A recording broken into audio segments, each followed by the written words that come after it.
সে শুনতে চায় নেতার কণ্ঠে গান।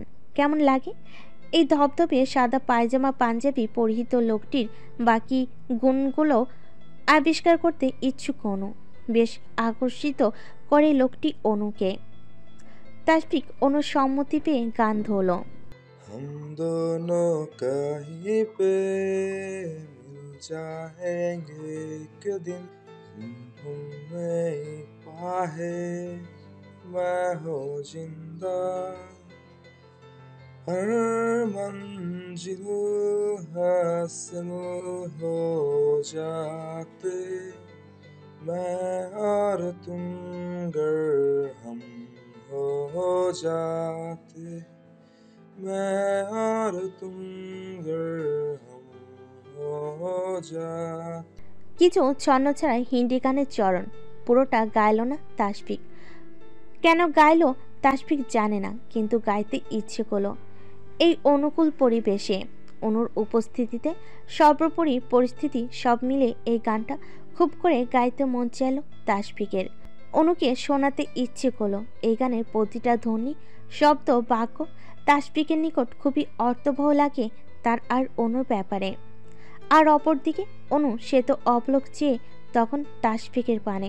সে মূলত অবাক, এতটা এক্সপেক্ট করেনি সে। নেতা এত ভালো গাইতে পারে, বাহ, সে তো জানতই না। বলে বা শোনালেই তো জানবে। তবু অনু রাগ হলো না, উল্টো আবেশিত হলো তাসফিকের সেই এলোমেলো শব্দ গুচ্ছের সুরে। তাদের ঝংকারে নড়বড়ে হলো অনুর সত্তা। তাসফিক এক পলক অনুর দিকে তাকালো, কণ্ঠে দৃঢ়তায় নেই, বলল, চলো বিয়ে করে ফেলি অনু, আই প্রমিস সব বলবো তোমাকে। অনু এতক্ষণ এক প্রকার নিশ্চুপ ঘুরেছিল, মন্ত্রমুগ্ধের নাই তাসফিককে দেখছিল। হুট করে তাসফিকের কথা কর্ণগোচর হতেই অনুর বিস্ময়ে চোয়াল ঝুলে গেল। পরক্ষণেই ফিক করে হেসে দিল, বেশ শব্দ করে হাসলো কিছুক্ষণ। তাসফিক কিছু বলল না, যেন জানতো এমনটাই হবে। অনু হাসি থামিয়ে বলল, এটা মজা করার সময় নেতা, কি সব বলছেন আজব। তাসফিক কণ্ঠে গম্ভীরতা ঢেলে অবিচল স্বরে বলল, আই এম সিরিয়াস অনু, বিয়ে করবে আমাকে?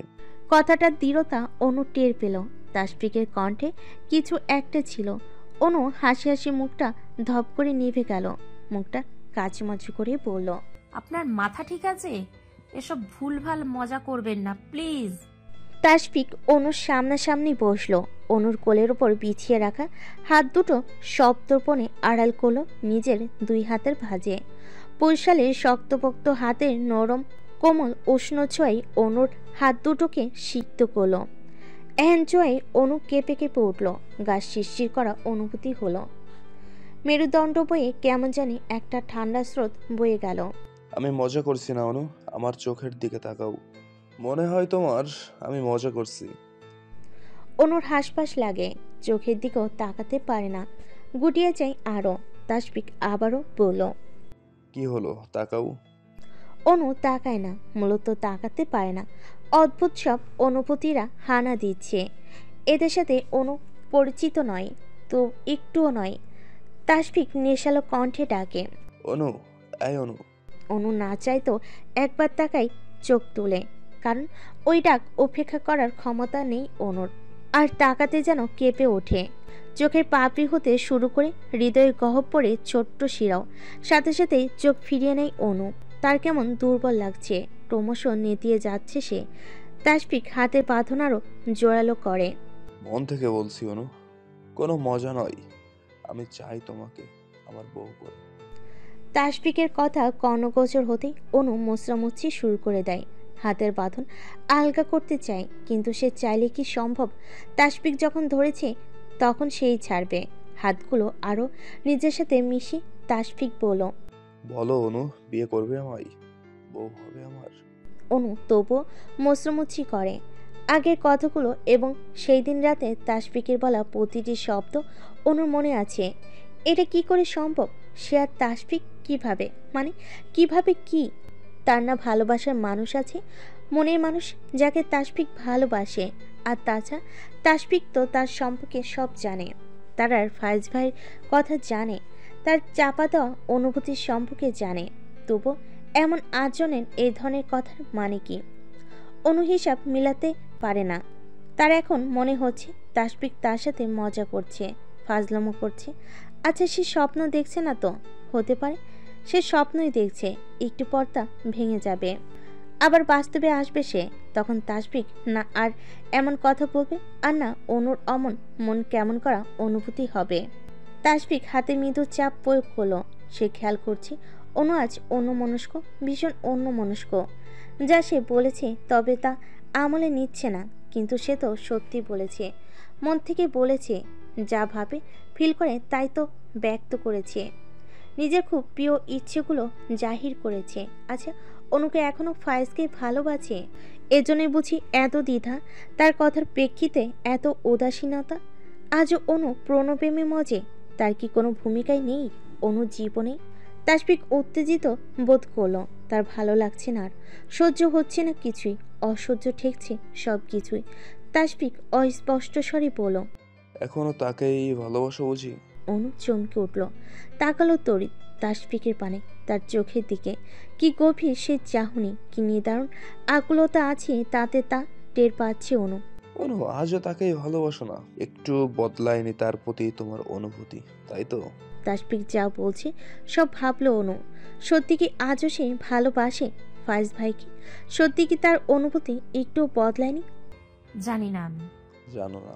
অনু নাবোধক মাথা দুলালো। তাসফিক জানতে চাইল, আচ্ছা, তোমার কি তাকে দেখতে, তার সাথে সময় কাটাতে ইচ্ছে করে? তার সঙ্গ পাওয়ার বাসনা জাগে? তার কথা ক্ষণে ক্ষণে মনে পড়ে? যদি সব উত্তর ইতিবাচক হয়, তবে তুমি আজও তাকে ভালোবাসো অনু?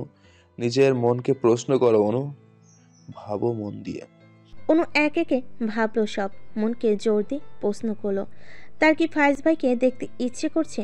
লাস্টে দেখেছে ভাই আর নেহার বিয়েতে। কই, এতদিন তো একবারও দেখতে চাওয়ার কথা ভাবিনি। তার কি ফায়েজ ভাইয়ের কথা মনে পড়ে? এই কয়দিনে একবারও মনে পড়েনি। আর হলো সময় কাটানোর কথা, সে কখনো একা সময় কাটায়নি, একা সঙ্গ পায়নি, তাই জানে না এই অনুভূতি কেমন। আর না এখন জানার ইচ্ছে আছে। অনু দেখল সব উত্তর নেতিবাচক, তার মানে তার ফায়েজের প্রতি কোনো টান নেই, আগের মতো এক পলক দেখার তৃষ্ণা নেই, তার মানে সে ভালোই বাসে না ফায়েজ ভাইকে। তাহলে আগের কয়েকটা বছর কি সব মিথ্যা? সব তার আবেগ ছিল? অনু দোটানায় পড়ল, সে উত্তেজিত হয়ে শুধালো তাসফিককে, তাহলে লাস্ট কয়েকটা বছর কি ছিল? সব আমার আবেগ? তাহলে তো আমি ভালোবাসতেই জানি না। অনুর কথা শুনে তাসফিকের ঠোঁটে কোণে অস্পষ্ট একটা হাসি রেখা ফুটল।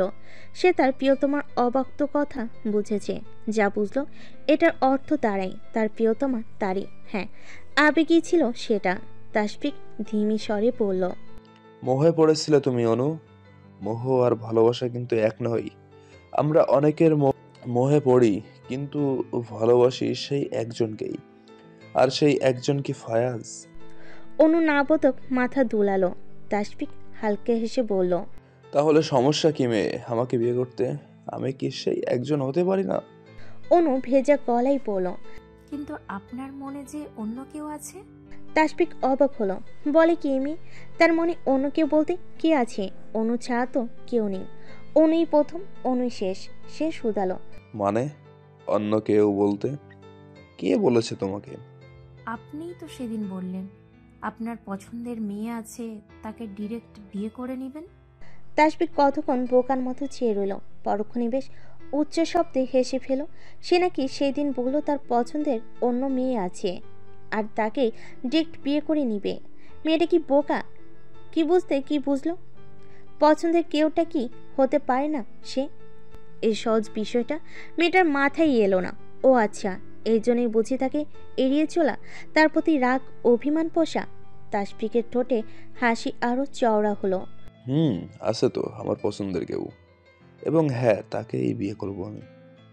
অনু প্রশ্নাত্মক চোখে তাকালো। সে তাসফিকের এত হেয়ালির মানে বের করতে আপাতত অপারগ।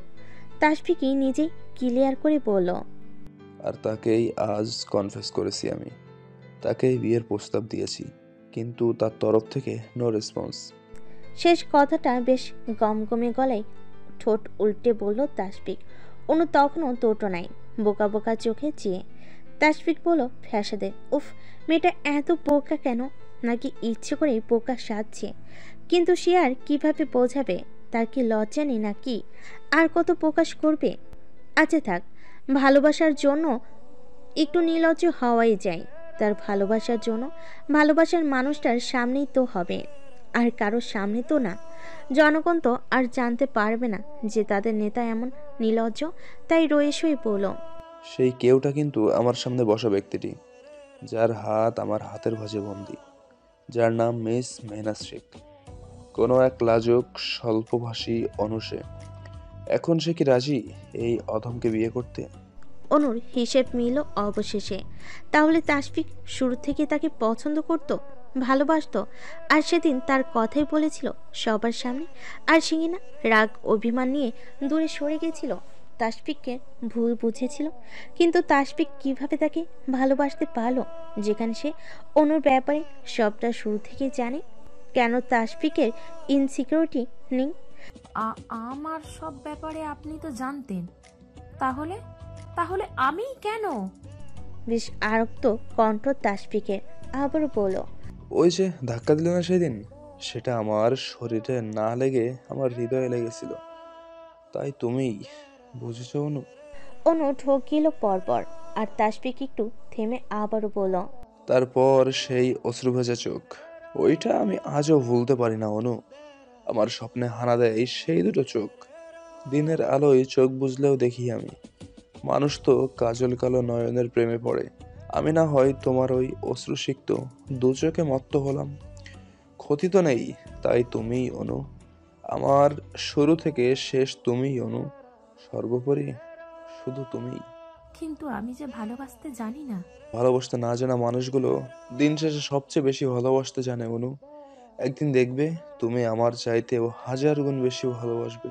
মিলিয়ে নিও বরং সেদিন। অনুর মুখে রানী, সে কারোর কাছে এত ভালোবাসার, এত আবেগের তার বিশ্বাসই হচ্ছে না। সে মরীচিকার পেছনে ছুটেছে এতদিন, এই নেতার কেন এলো না তার জীবনে আগে? এলে এত কিছু তো হতো না, এত দ্বিধা থাকতো না। তুমি রাজি অনু আমার প্রস্তাবে? নীরবতা কি সম্মতির লক্ষণ ধরে নিব?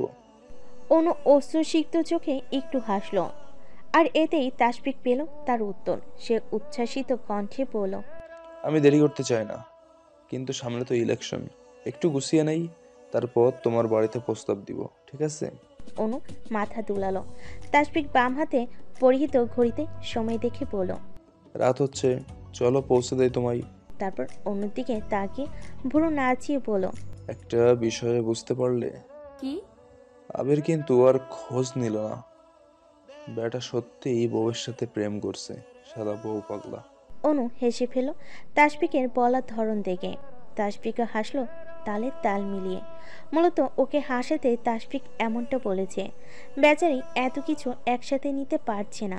পুরনো নতুন সব অনুভূতি মিলে অনুর অবস্থা নাজেহাল। তাই অনুর মনকে একটু হালকা করার ক্ষুদ্র প্রচেষ্টা তাসফিকের। অনু হাসতে হাসতে বলল, এমনটা না, ভাইয়া মোটেই বউ পাগলা না, খালি নেহাকে একটু বেশি ভালোবাসে। তাসফিক দ্বিমত পোষণ করে বলল, ওই একই তো হলো, একটু বেশিই ভালোবাসে বলেই তো বউ পাগলা। আমিও হব কিন্তু। শেষের কথাটা অস্পষ্ট স্বরে আড়ালেও তা অনুর কর্ণগোচর হলো। বেচারি অনু লজ্জায় মিয়ে গেল, চোখের দৃষ্টি নত করল। ক্ষণে ক্ষণে লজ্জা পায় মেয়েটা, এমনটা ভেবে তাসফিক কপাল চাপড়ালো। এই ক্ষুদ্র কথাই এই লজ্জা, না জানি ভবিষ্যতে সে কি করবে। খুঁজে পাওয়া যাবে তার অনুরানীকে? তাসফিক পাঞ্জাবির হাতা ফোল্ড করতে করতে বলল, আসেন জনাবা, আপনারই দেরি হবে, আমি তো সারা রাত কাটিয়ে দিতে পারি। অনু কানের পিছে চুল গুজে এগিয়ে যেতে যেতে বলল, আজ এইটুকুই, চলুন এবার। তাসফিক এগুলো অনুর পিছু পিছু। পার্কের বাইরে রাখা গাড়ি। তাসফিক গিয়ে ফ্রন্ট সিটের ডোর ওপেন করে দিল। অনু নির্দ্বিধায় বসল। সিট বেল্ট লাগিয়ে এক পলক তাকালো সামনের নিয়ন আলোর আলোকিত পার্কটির দিকে। একটা দীর্ঘশ্বাস এলো ভেতর থেকে। সে ভাবল, একসময় সে এখানে তার ভালোবাসার সমাপ্তি ঘটিয়েছিল, কারোর প্রতি একতরফা অনুভূতি চাপা দিয়েছিল। যদিও সেটা আদৌ ভালোবাসা কিংবা সত্যিকার অনুভূতি কিনা তা নিয়ে সে সন্দিহান। তবে আজ যে অনুভূতির সাথে সে পরিচয় হলো সেটা নিয়ে সে সন্ধিহান নয়, একটুও নয়, বরং প্রবল আশাবাদী। সে জানে নেতা তাকে একটু নিরাশ করবে না, তার বিশ্বাস আছে নেতার উপর। আজকে তার আর তাসফিকের নতুন সম্পর্কের সূচনা এই পার্কটি, সাক্ষী অনুর জীবনে ঘটে যাওয়া ঘটনাগুলোর। সে এক পলক তাসফিকের দিকে তাকালো এবার। তাসফিক ততক্ষণে ড্রাইভিং সিটে বসে গাড়ি স্টার্ট দিয়েছে। অনুর দিকে তাকিয়ে মৃদু হেসে বলল, লেটস গো মিস শেখ। অনু হাসলো বিপরীতে। গাড়ি চলতে শুরু করলো। অনু তাকিয়ে রইল গাড়ির জানালা দিয়ে ওই পার্কটির দিকে। যতক্ষণ দেখা যায় পিনপতন নীরবতা বিরাজ করছে হসপিটালের 3rd ফ্লোরের সেই কোণের দিকের বারান্দায়। সাথে নীরব ওইখানে দণ্ডায়মান একজোড়া মানবীয় যেন আজ তার মোহকে জানিয়েছে প্রায় 8টি বছর আগে সেই ঘটনাগুলোর কথা। তার আবুর ভেতরে চলা নীরব অভিমানের কারণগুলো সব বলা শেষে যেন একটাই প্রশ্ন করেছিল, আমার কি দোষ মোহ? ব্যাস সেই থেকে মিনিট 15 হতে চলো সব নীরব। জান আর কিছু বলেনি। আর না মোহনা জবাব দিতে পেরেছে জানের বলা শেষ প্রশ্নটির। কি জবাব দিবে সে? সত্যি তো জানের এতে দোষ নেই, তবে কি বড় বাবার দোষ? তাকে পুরোপুরি দোষারোপ করা যায় না। সে শুনেছে ছোটবেলায় বড় বাবা ভীষণ রাগী ছিলেন, যদিও তার খুব একটা মনে নেই। তবে যতটুকু মনে আছে তার মাঝে সে তার বড় বাবাকে নরম কোমল গোছের একজন মানুষ হিসেবেই দেখেছে। এক্ষেত্রে বলা যায় সব দোষ পরিস্থিতিরই। সে সময় সেটা কারোর অনুকূলে ছিল না, সবই ভুক্তভোগী এতে কম বেশি সবাই। তবে তার জান ভাই বোধহয় একটু বেশি, কারণ একজন বাবার কাছ থেকে তীব্র ভৎসনা কোনো সন্তানই মেনে নিতে পারে না। সেখানে জান ভাই সেটা সহ্য করেছে, তা মেনে নিয়ে অভিমানের পাহাড় করেছে। তাকে তো এটাও শুনতে হয়েছে যে বড় বাবা তাকে ছেলে হিসেবে মানে না। কিন্তু মোহনা চাই সবটা ঠিক হয়ে যাক, তার জান ভাই আর বড় বাবা আবার আগের মতো হয়ে যাক। কোনো রাগ কোনো অভিমান না থাক, শুধুই ভালোবাসার স্থান পাক। মোহনা অস্পষ্ট স্বরে বলল, সবটা আগের মতো করা যায় না? জান এই প্রশ্নের প্রেক্ষিতে কিছু বলল না। মিনিট দুয়েক চুপ থেকে ভারী অদ্ভুত করে হেসে বলতে লাগলো, জানিস মোহ, আমার না আগের লাইফে ফেরত যেতে ইচ্ছে করে খুব। এই ধর 8-9 বছর আগে, তখন কতই না ভালো ছিলাম। আমার আর আব্বুর কত ভালো একটা বন্ডিং ছিল। আব্বু রকচটা হলেও আমাকে খুবই ভালোবাসতো। ইভেন বাসার সবাইকে জাস্ট দেখাতো না। খালি সেদিনই কেমন জানি একটা হয়ে গেল। আবার সত্যি বলতে খুব ইচ্ছে করে আব্বুর সাথে গিয়ে আগের মতো কথা বলতে, কিন্তু আব্বুর সামনাসামনি গেলে সব কথাটা ফুরিয়ে যায় কেন জানি। একটা শব্দ আগের মতো তখন বলতে পারি না। কেন রে মোহ, পারি না? জান কথাটা পাশ ফিরে মোহনার চোখের দিকে তাকিয়ে বলল। জানের কণ্ঠ কেমন জানি ভেঙে এলো, খুব এলোমেলো ভেজা স্বর। জান সহজে কারোর সাথে নিজের অসাধ্য দুর্বলতা প্রকাশ করে না, কিন্তু এটা যে তার মোহ। তার সামনে কিসের লুকোচুরি? তার হৃদয় নিংড়ে যা বেরিয়ে আস সে অনর্গল নিংড়ে যাচ্ছে। মোহনার জায়নের উপর আকুল চোখ, ভেজা স্বর শুনে বুক ফেটে কান্না আসছে, চোখ ভরে উঠছে জলে। হামা করে জান ভাইকে আঁকড়ে কাঁদতে ইচ্ছে করছে। সে জানে তার জান ভাই কতটা অসহায় বোধ করলে এভাবে বলতে পারে। তার বলতে ইচ্ছে করছে, এভাবে বলবেন না জান ভাই, আমি বুকে ব্যথা পাই।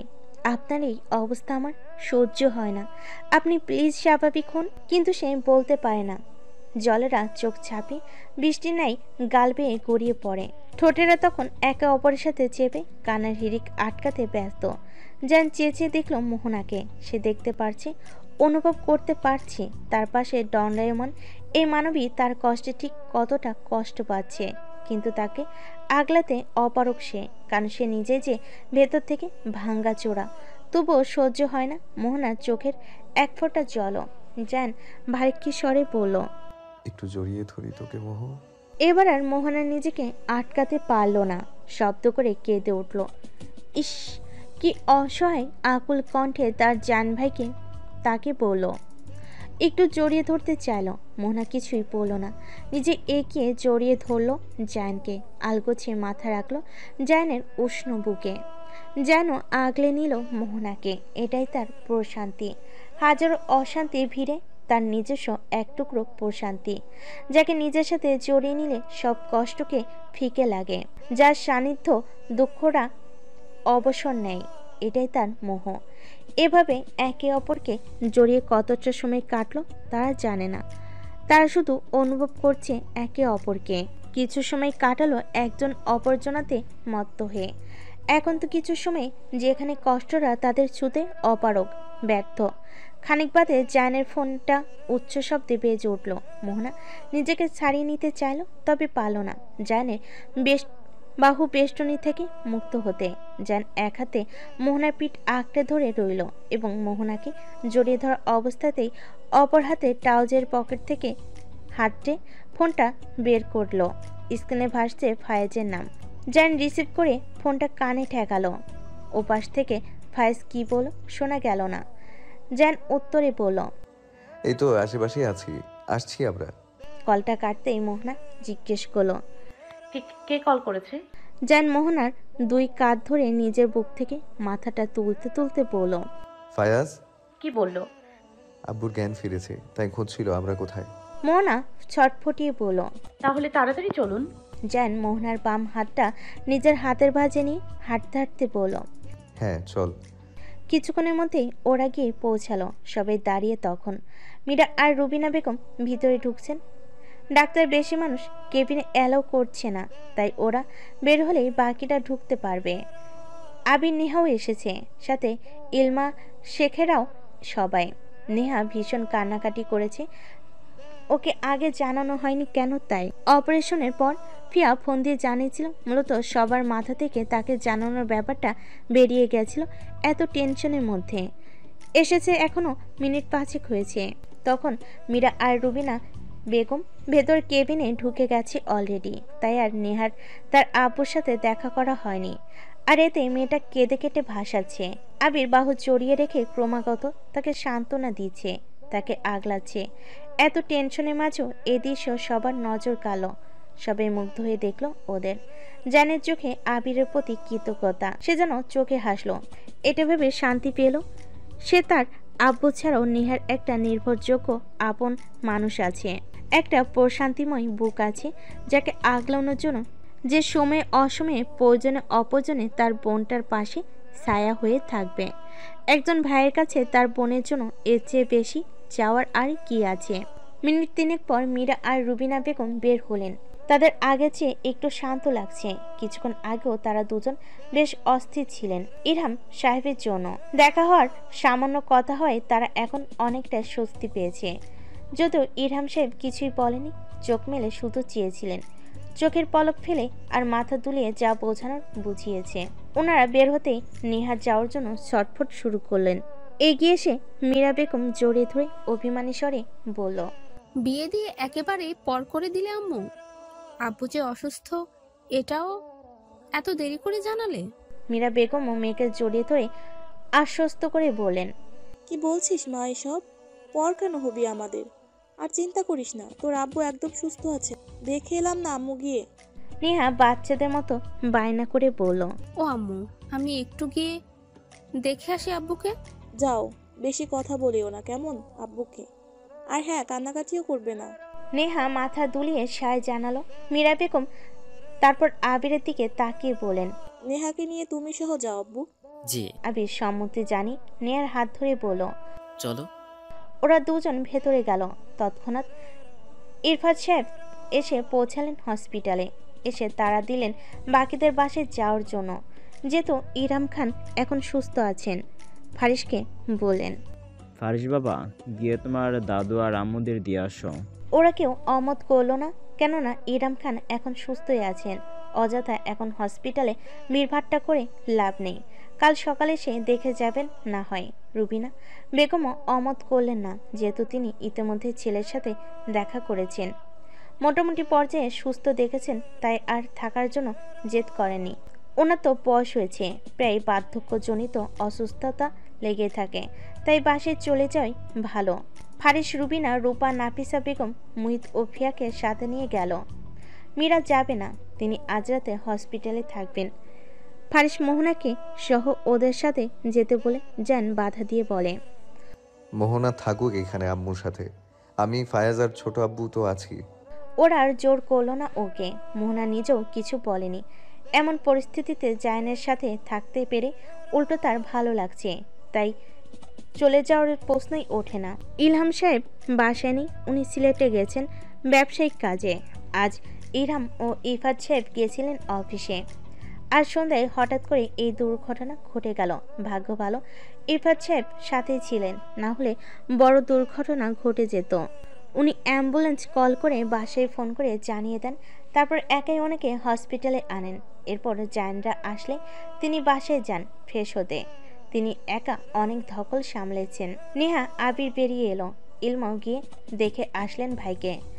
ইফাজ খান হসপিটালে অযথা ভিড় না করে ওদের চলে যেতে বলেন। যেহেতু দেখা হয়েছে তাই আর তারা দ্বিমত পোষণ করলো না। যদিও নেহা থাকতে চেয়েছিল, জান মানা করায় আর থাকতে পারেনি। কাল সকাল সকাল আসবে ওরা। আবির সবাইকে নিয়ে শেখবাড়ির মঞ্জিলে চলে গেল। ঘড়িতে তখন 9টার কাছাকাছি। এখন 10:30 বাজে। জান আর ইফাজ গেছে সকালের জন্য হালকা খাবার আনতে। ইরহাম খানকে হসপিটালে খাবার খাওয়ানো হয়েছে, উনি এখন ঘুমাচ্ছে। ঘুমের ইঞ্জেকশন দেওয়া হয়েছিল 8:30টার দিকে। নেহারা দেখে আসার পরপরই। জান এখনো একবারও দেখতে যায়নি ভেতরে ইরহাম সাহেবের জ্ঞান ফেরার পর থেকে। এমনই বাইরে বসেছিল, অথচ জ্ঞান না থাকা অবস্থায় ক্ষণে ক্ষণে দেখে এসেছে। জান একটা বাড়তি কেবিন বুক করেছে, যাতে রাতে মহিলারা অর্থাৎ মোহনা আর মীরা বেগম ওখানে বসে রেস্ট নিতে পারে। ওরা মেয়ে হয়ে তো আর রাতের বেলা করিডোরে পাতা চেয়ারে বসে থাকতে পারবে না, তাই কেবিন বুক করা। এখন ওরা ওখানে, সাথে ইফাত সাহেবও আছেন। জানরা খাবার আনলে ওরা অল্প বিস্তর খেলো, যদিও খুব একটা কারোর গলা দিয়ে খাবার নামতে চায়নি, তবুও জোর করে অল্প খেলো, কারণ সকলের এই পরিস্থিতিতে সুস্থ থাকা উচিত। আর সন্ধ্যার পর থেকে কেউই কিছু খায়নি। এখন ঘড়িতে 11টা পেরিয়েছে। ফজরের আজান দিয়েছে। হসপিটালে থাকা পুরুষেরা মসজিদে গেল নামাজ পড়তে, আর মহিলারা হসপিটালে একটা নির্দিষ্ট নামাজের ঘর আছে ওখানে। আর বাকিরা বুক করা কেবিনের রাতটা কাটিয়েছে। যদিও ঘুমায়নি কেউ, মূলত ঘুমোতে পায়নি। আর জায়ান ফায়েজ তো এই করিডোরে ওই করিডোর হাঁটাহাঁটি করে কাটিয়ে দিল। ওরা নামাজ আদায় করে আসার পর জায়ান আর ইরফাত সাহেবকে থাকতে দিল না, ওনারও বয়স হয়েছে, এখানে থাকা উচিত হবে না। আর ফায়েজে তো ডিউটি আছে, বাসায় গিয়ে ঘন্টা 2 রেস্ট নিক বরং। ওরা দ্বিমত করলো না। বের হওয়ার আগে বাড়িতে জানিয়ে দিল বাসা থেকে ফারিস আসবে খাবার নিয়ে। তাছাড়া একটু পর আবির নেহ আসবে, তাই অত ভিড় না করে বেটার। ওরা চলে যাওয়ার পর মীরা আবার ইরহাম খানের পাশে গিয়ে বসলেন। তখনও ইরহাম সাহেবের ঘুম ভাঙেনি। একটু পর জায়ান এলো। এসে মায়ের ক্লান্ত শ্রান্ত মলিন মুখটা দেখে মায়া হলো। এগিয়ে গিয়ে মাকে পেছন থেকে জড়িয়ে ধরে বলল, ওই কেবিনে গিয়ে একটু রেস্ট নাও তো আম্মু, ক্লান্ত লাগছে তোমাকে। মীরা অমত করলো না। কই না তো, ঠিক আছে আমি। ওনার পাশে কারো না কারো থাকা উচিত। আমি থাকবো, তুমি যাও, গিয়ে বরং রেস্ট নাও। থাকি না আব্বু আমি, ওনার কি লাগবে না লাগবে আমিই থাকি বরং। থাকবো তো আমি আম্মু, আমি দেখবো কিছু লাগে কিনা। মীরার অসুস্থ স্বামীকে ছেড়ে যেতে ইচ্ছে করছে না, তাই আবারও অমত করতে চাইল, কিন্তু পরক্ষণেই মনে হলো জান নিজ থেকে থাকতে চাইছে, জোর করে নয়। ওই নিজের থাকার চেয়ে জানের থাকাটাই জরুরি, কারণ ওদের বাবা ছেলের মাঝে যে মান অভিমানের পালা চলছে, একা সময় কাটালে বোধহয় দূরত্ব কিছুটা মিটবে। এটা ভেবে আর অমত করলেন না। চেয়ার ছেড়ে উঠে যেতে যেতে বলল, তাহলে তুই থাক আব্বু, আমি বরং যাই। মোহনা কোথায়? ওখানেই আছে, যাও তো তুমি। আচ্ছা। মীরা চলে গেল। জান গিয়ে জানালার পর্দাগুলো সরিয়ে দিল। কিছুক্ষণ ঠাই দাঁড়িয়ে রইল ওখানে। একটু পর হেঁটে এসে আলগোছিয়ে বসলো ইরহাম সাহেবের বেডের পাশে চেয়ারটায়। এরপর তাকিয়ে তাকিয়ে দেখলো বেডে শুয়ে থাকা তার ঘুমন্ত আব্বুকে। আগে সেই শক্তপোক্ত শরীরটা কত শুকিয়েছে জান দেখলো, আর দেখতেই থাকলো তার আব্বুকে। ইরহাম সাহেবের বাম হাতটা ভাঁজ করে রাখা ওনার পেটের ওপর। ওই হাতের তর্জনীর উপরিভাগে একটা পুরনো ক্ষতের দাগ। এই দাগটা বেশ পুরনো, অন্তত 21-22 বছর তো হবেই। তখন যেন সবে সাইকেল চালানো শিখছিল, কন্ট্রোল করতে জানতো না। বারবার সাইকেলের প্যাডেল আর পিছনে তাকাতো। এভাবেই একবার তাকাতে গিয়ে সাইকেল কাত হয়ে পড়ে যাচ্ছিল। তখন কিভাবে জানি ইরহাম খান দৌড়ে এসে সাইকেল সহ জায়ানকে আগলে নেন। তবুও সাইকেল কিছুটা কাত হয়ে যায়। তখন মূলত আঘাতটা লাগে কাত হওয়া সাইকেলের একটা স্ক্রু খুব বাজেভাবে ওনার হাতে তর্জনীতে ঢুকে যায়। সময় পরিক্রমেই ক্ষতটা শুকিয়ে গেল, ওর দাগটা রয়ে গেছে।